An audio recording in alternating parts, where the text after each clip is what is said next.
31st night বা আমি বলি শয়তানের প্রথম রাত। এই 31st নাইট কিভাবে মুসলমান সমাজকে গ্রাস করলো? আসলে ইরানে বহু হাজার হাজার বছর আগে অগ্নিপূজকরা বছরের প্রথম দিন তারা পালন করত। প্রকৃতি পূজকরা অগ্নিপূজকরা মনে করত যে বছরের প্রথম দিন যদি আনন্দ, উৎসাহ এবং উদ্দীপনার মাধ্যমে কাটানো যায় বা পালন করা যায়, তাহলে সারা বছর আনন্দ এবং উৎসাহে কাটাতে পারবে। তাদের এই ভ্রান্ত ধারণা থেকে বহু বছর পর খ্রিস্টানদের মধ্যে তা ছড়িয়ে পড়ে। খ্রিস্ট সনে যে প্রথম দিনে যে 31st নাইট পালন করা হয় তারই প্রমাণ। এই 31st নাইট তারপর মুসলমানদেরকে গ্রাস করি। 31st নাইট থেকে আমাদেরকে সকলকে বেরিয়ে আসতে হবে মুসলমান হিসাবে।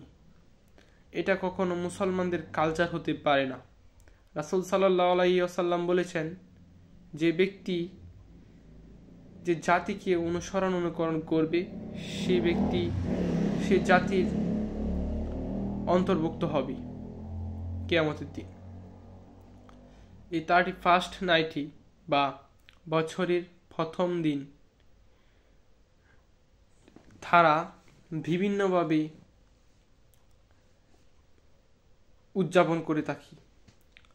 আতশবাজি, ফানুস আরও বিভিন্নভাবে তারা উদযাপন করে থাকি। আতশবাজি ফোটানোর কারণে আমাদের দেশে কয়েক বছর আগে একজন শিশু মারা যায়।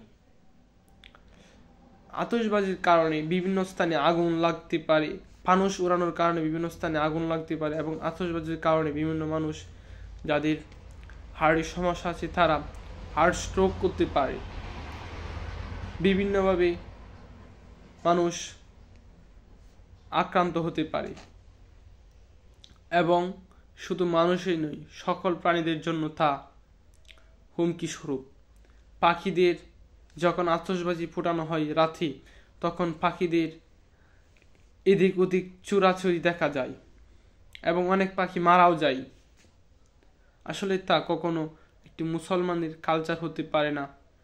এবং আমাদের সমাজে যারা এই কাজ করে, আমাদের মুসলিম ভাইরা, যে তরুণরা, যুবকরা যারা এই কাজে লিপ্ত, তাদেরকে অবশ্যই সতর্ক করতে হবে এবং যারা এই কাজে লিপ্ত হবে তাদেরকে অবশ্যই প্রতিহত করতে হবে। তাহলেই আমাদের সমাজ সুস্থ এবং আমাদের দেশের, আমাদের প্রকৃতির সুন্দর থাকবে এবং আমাদের দেশের পাখিগুলো এবং প্রাণীগুলো সুস্থ এবং সচল থাকবে।